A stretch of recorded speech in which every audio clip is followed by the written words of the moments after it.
సంయుక్త ఎక్కు.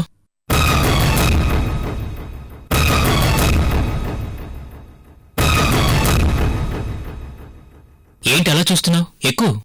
నా పేరు సంయుక్త కాదు యశ్వంత్, మీనాక్షి.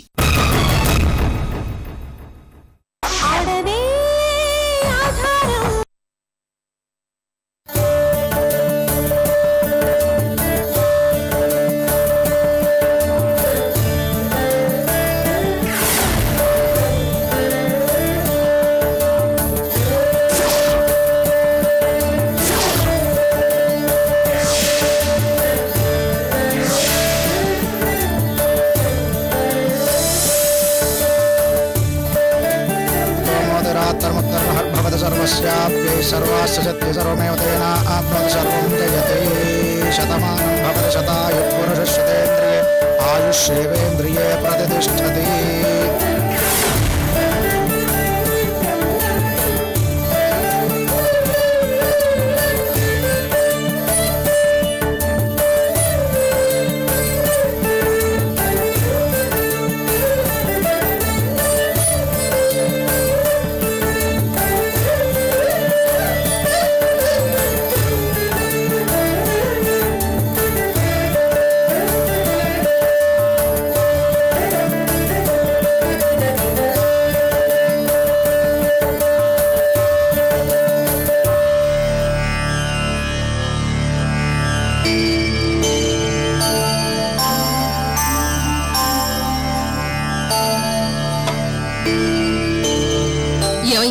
గుడి చుట్టూ ప్రదక్షిణ చేద్దామయ్యా. దర్శనమైనాక ప్రదక్షిణ ఏంది? సర్లే పద.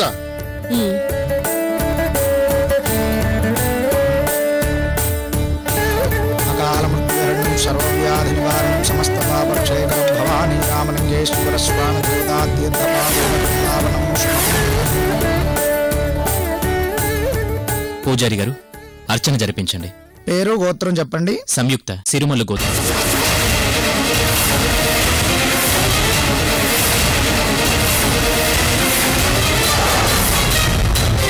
యశ్వంత్, నా పేరు మీనాక్షి. నువ్వు గుడికొచ్చింది సంయుక్తతో కాదు, నాతో.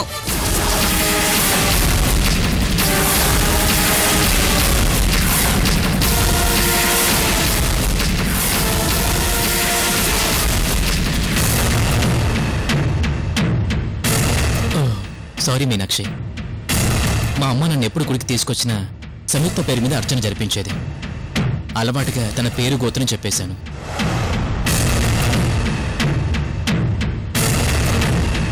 అదేంటి యశ్వంత్, నువ్వు ప్రేమించేది అర్చన కదా? తన పేరు ఇన్ని రోజుల్లో ఎప్పుడూ తలవనే లేదు. మాటిమాటికి సంయుక్త పేరు తలుస్తున్నావేంటి? నోను మీనాక్షి, చెప్పాను కదా అలవాట్లో పొరపాటని. పైగా ఇన్నాళ్ళు మేమెక్కడున్నా సంయుక్త కూడా మా ఫ్యామిలీ మెంబరే. దీంట్లో సీరియస్గా తీసుకోవాల్సిన మ్యాటర్ ఏముందో నాకేం అర్థం కావట్లేదు.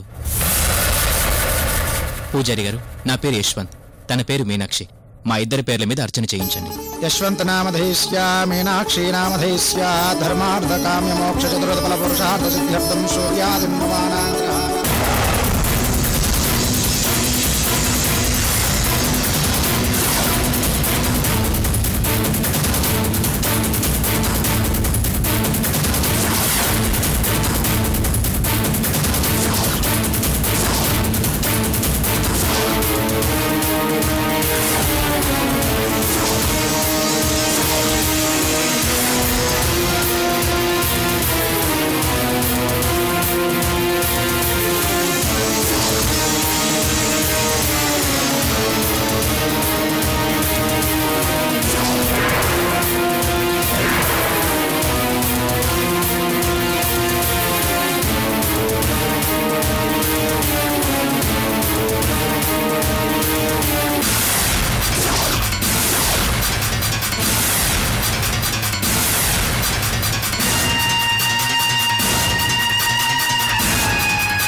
స్వామి, మా అమ్మ మా శంకరప్ప మామయ్య ఫ్యామిలీ హ్యాపీగా ఉండేలా చూడు. స్వామి, ఆ సంయుక్తని నాకు యశ్వంత్కి మధ్య అడ్డు తొలగించేసి ఇద్దరి పెళ్లి ఏ ఆటంకం లేకుండా జరిగేలా చేయండి స్వామి. మీనాక్షి, ఓకేనా? థ్యాంక్స్ యశ్వంత్. ఎందుకో గుడికొచ్చాక మనసు చాలా ప్రశాంతంగా ఉంది. గుడికొచ్చిన ప్రతి ఒక్కరూ ప్రశాంతంగానే ఫీల్ అవుతారు. వెళ్దామా యశ్వంత్? ఎక్కడికి? అదేంటి, అర్చన చేయించుకున్నాం కదా, ఇంకెందుకు లేటు, పద వెళ్దాం.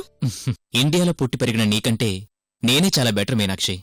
గుడికొచ్చి గుళ్ళో కనీసం 2 నిమిషాలైనా కూర్చొని వెళ్లటం మన సంప్రదాయం. ఇంత చిన్న విషయం కూడా నీకు తెలియకపోతే ఎలా మీనాక్షి?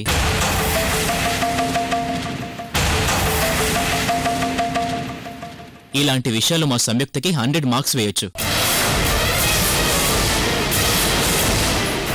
ఈ సంయుక్త ఇక్కడికొచ్చిన తర్వాత కూడా నన్ను వదలడం లేదు. పద కూర్చొని వెళ్దాం.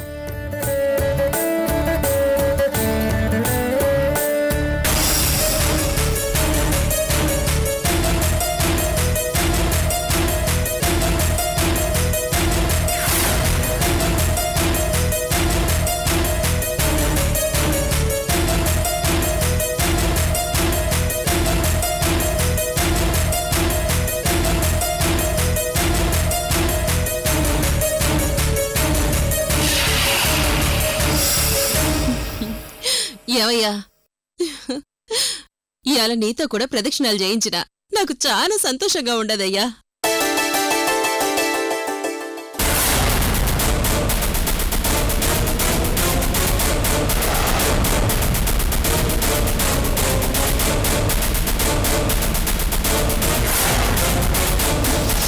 ఏమయ్యో, కుమారుడు చూడు. ఏముందాడా?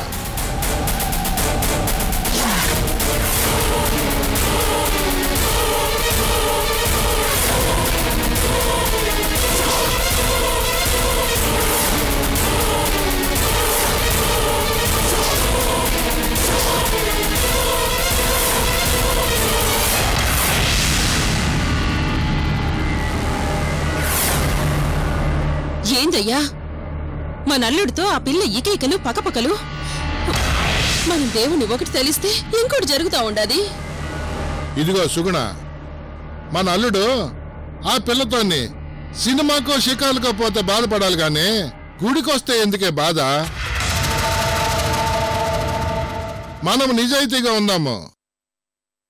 మన అమ్మి ప్రేమలో కూడా నిజాయితీ ఉన్నది. ఆ దేవుడు ఎప్పటికైనా మనకు మంచి చేస్తాడు. అల్లుడు ఇంకొక అమ్మాయితో తిరుగుతా ఉంటే ఇంకా దేవుడి మీద భారం పెట్టి ఎట్ట గమ్మునుంటావయ్యా? చెప్పినాను కదా, అంతా ఆ స్వామి చూసుకుంటాడు. పద పదమ్మా.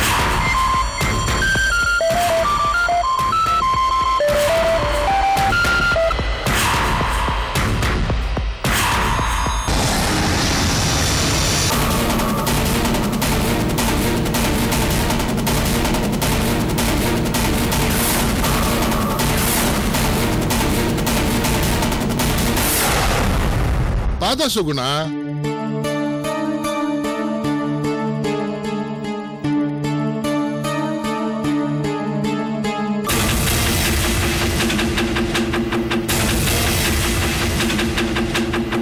అక్కడ కూతురికి పంచిపడింది, ఇక్కడ పేరెంట్స్ కి పంచిపడింది.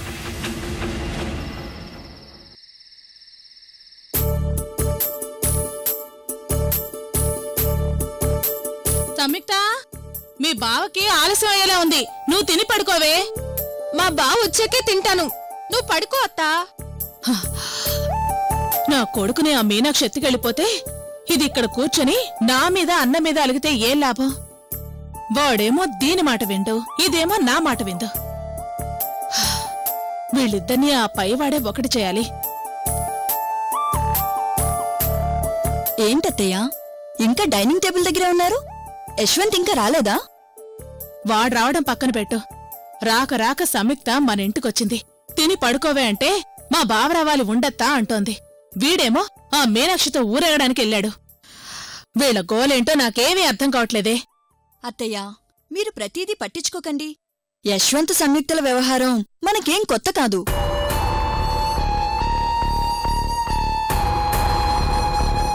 ఏం లేదు సంయుక్త, నేను మీనాక్షి బయటకు వెళ్తున్నాం, నీతో ఒక మాట చెప్పి వెళ్దామని.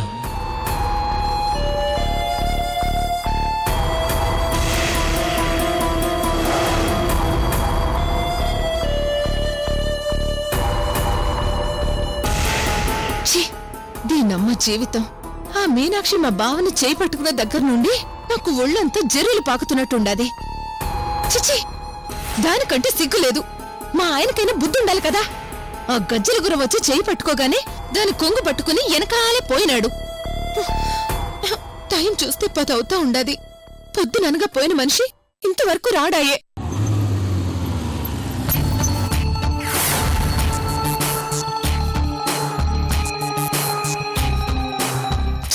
అది కాదత్తయ్య, అసలు వీళ్ళిద్దరూ.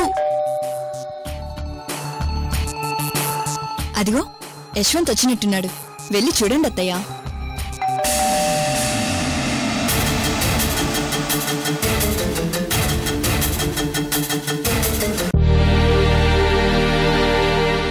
ఏదో బిల్డప్ చూపిద్దామని మా అత్తయ్యతో బావొచ్చాక తింటానని చెప్పుండాను గాని దీనమ్మ కడుపు కాలిపోతా ఉండదు నాకు. రారా, నీ గురించే మాట్లాడుకుంటున్నా. ఏంటమ్మా ఇంకా పడుకోకుండా ఏం చేస్తున్నారు? శర్వాణి, ఇంకా పడుకోకుండా ఏం చేస్తున్నారు? ఎవరికోసం వెయిటింగ్? నువ్వు గర్ల్ ఫ్రెండ్ తో బయటికి వెళ్ళాక నీకోసం ఎదురు చూడ్డం వేస్ట్ అని మీ అమ్మకి నాకు అర్థమైంది, కానీ నీ మరదలకే అర్థం కావడం లేదు. నువ్వు వచ్చాకే తింటానని పైన వెయిట్ చేస్తుంది. అదేంటి నా కోసం వెయిట్ చేయడం ఏంటి? నేను ఆల్రెడీ మీనాక్షితో కలిసి భోంచేసి వచ్చాను.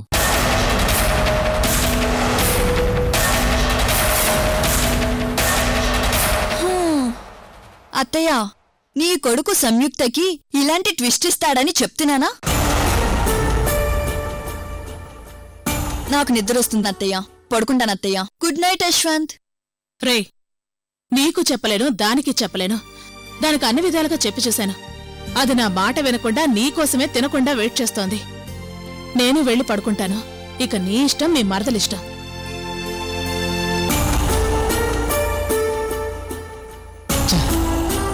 సంయుక్త రోజు రోజుకి చిన్నపిల్లలా తయారవుతుందేంటి? ఆకులేస్తా ఉండది. నా మొగుడు కాలింగ్ బెల్ కొట్టి చాలాసేపు అవుతుండది. అరే, నేను తినలేదన్న విషయం మా అత్త మా బావకు చెప్పలేదా ఏంది?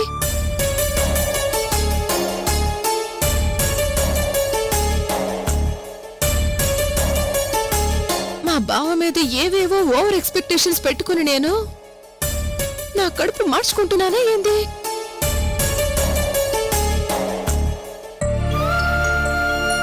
నిజంగా మా బావ నన్ను ప్రేమిస్తా ఉంటే నేను తినకుండా పడుకున్నానని తెలిసి నా దగ్గరికి రాకుండా ఉంటాడా? మా బావ నన్ను నిజంగా ప్రేమిస్తే నా దగ్గరకు వస్తాడు. ప్రేమ లేకపోతే గమ్మున పోయి పడుకుంటాడు. దేవుడా, మా బావ నన్ను ప్రేమిస్తా ఉండాడో లేదో ఇప్పుడే తెలిసిపోద్ది.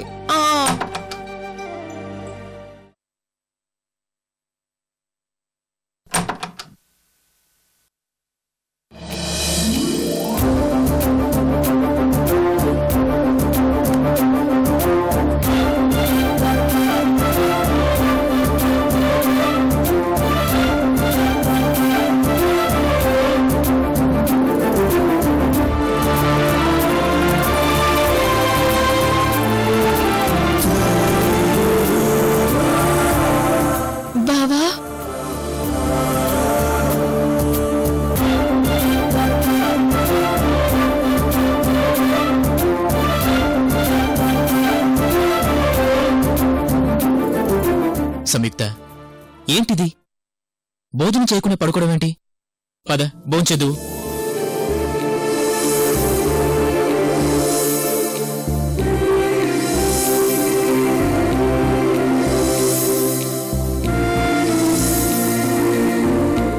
బావా, నిన్నిట్ట చూస్తా ఉంటే నా కడుపు నిండిపోయినది బావా. నాకు ఈ పూట ఈ ఆనందం చాలు బావా. చిన్నపిల్లలే మాట్లాడకు. పద, భోంచేదు. బావా, ఇదిగో నాకు నిన్నిట్ట చూసాక కడుపు నిండిపోయినది. నిజంగా నాకు ఆకలి లేదు బావా. సంయుక్త, నువ్వు నువ్వు భోజనం చేయకుండా పడుకుంటే నాకు నిద్ర పట్టదు. నిజం బావా, నాకు ఆకలిగా లేదు. అమ్మ తోడు. సంయుక్త, పద ఇద్దరం కలిసి భోంచేద్దాం. నాకు ఆకలేస్తుంది.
రా కూర్చో.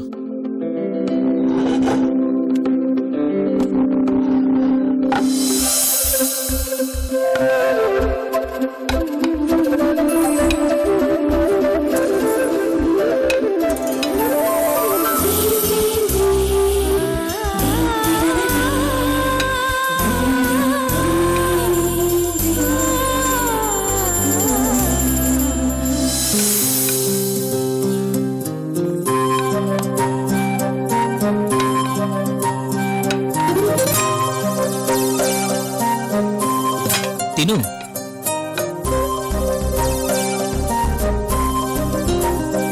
సంయుక్త, ఇదిగో ఇవాళ మన ఇద్దరం కలిసి భోంచేస్తున్నాం అంతే.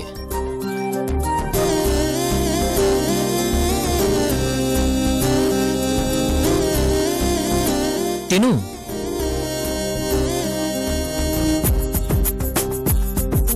బావా, నిన్నెట్ట చూస్తా ఉంటే నాకు సిగ్గేస్తా ఉండేది. ఆకలేసే టైంలో సిగ్గుపడ్డవేంటి? ముందు భోంచే.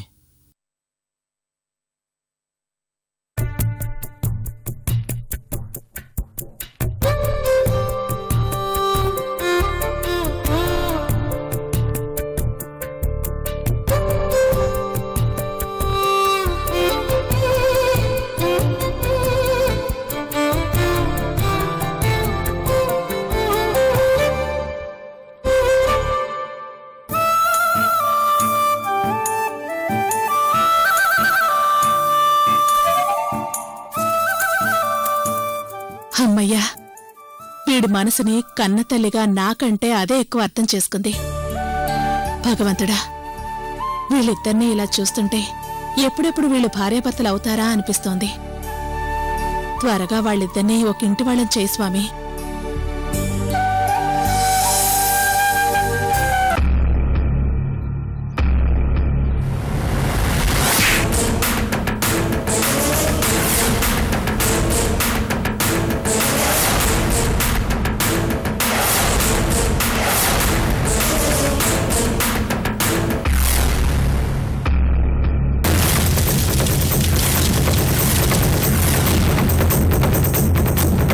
రాకేష్, పాపం నిన్ను పెళ్లి చేసుకోబోయే అమ్మాయి నీకోసం ఎదురు చూస్తూ ఉంటుంది. పద, నేను డ్రాప్ చేస్తాను. కనీసం తనకినే సారీ చెప్తాను.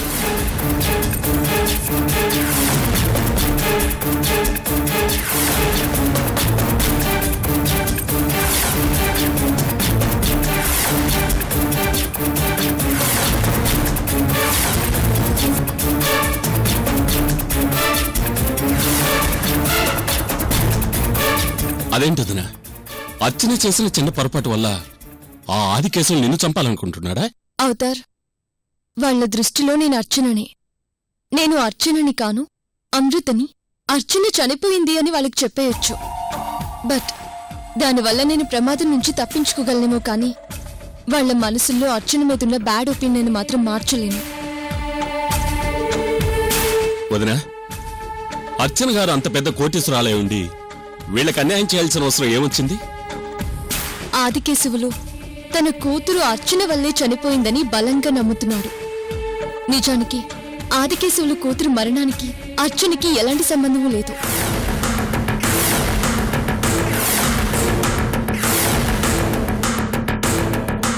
అదేంటొదినా, ఏ సంబంధం లేకుండా మరి అర్చన గారిని చంపాలని ఎందుకు పగబట్టినట్టు?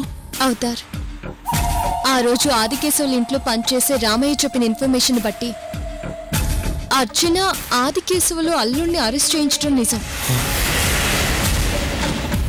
అదే సమయానికి లోపల నుంచి తన కూతురు మంటలో కాలి బూడిదైపోవడం కూడా నిజం. కాకపోతే ఇక్కడ నాకు అర్థం కాని విషయం ఒక్కటే అవతార్.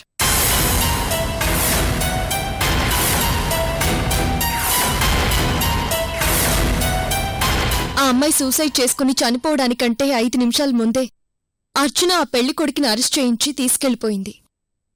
బయట జరిగిన విషయాన్ని ఇంట్లోకి వెళ్లి ఆ పెళ్లి కూతురుతో చెప్పడానికి మినిమం 10 నిమిషాలు పడుతుంది. కాని ఆ అమ్మాయి తన పెళ్లి ఆగిపోయిందన్న అవమానంతో సూసైడ్ చేసుకుందని అందరూ చెప్తున్నారు. తను ఇంట్లో ఉన్న కిరోసిన్ అగ్గిపెట్ట తెచ్చుకోవడానికి కనీసం 15 నిమిషాలు టైం అయినా పడుతుంది. కానీ విచిత్రం, బయట అరెస్ట్ చేయడం, లోపల సూసైడ్ చేసుకోవడం ఒక్క 5 నిమిషాల గ్యాప్లోనే జరిగిపోయాయి. పెళ్లి కూతురిగా రెడీ అవుతున్న ఏ అమ్మాయి కిరోసిన్ మ్యాచ్ బాక్స్ దగ్గర పెట్టుకోదు. సో బయట జరిగిన సంఘటనకు లోపల జరిగిన సంఘటనకు ఏ మాత్రం సంబంధం లేదు.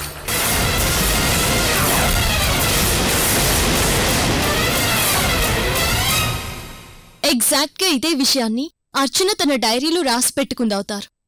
ఆదికేశవులు స్టోరీ అంతా విన్నాక ఈ ఇన్ఫర్మేషన్ కోసం నేను అర్చన డైరీలన్నీ వెతికితే ఇదిగో నాకు ఈ ఇన్ఫర్మేషన్ అంతా ఈ డైరీలో దొరికింది.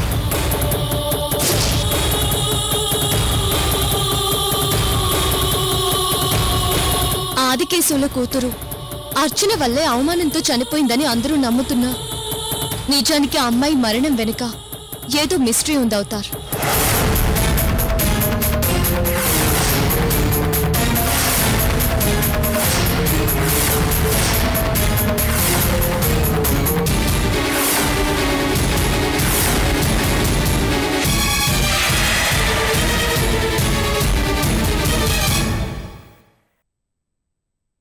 సంయుక్త, నువ్వు టంగ్ స్లిప్ అవుతున్నావు. నేను యశ్వంత్కి చెప్తాను. ఏందే నువ్వు చెప్పేది? నేనే నీకు జీవిత రహస్యం చెబుదామని వచ్చుండా. జీవిత రహస్యమా?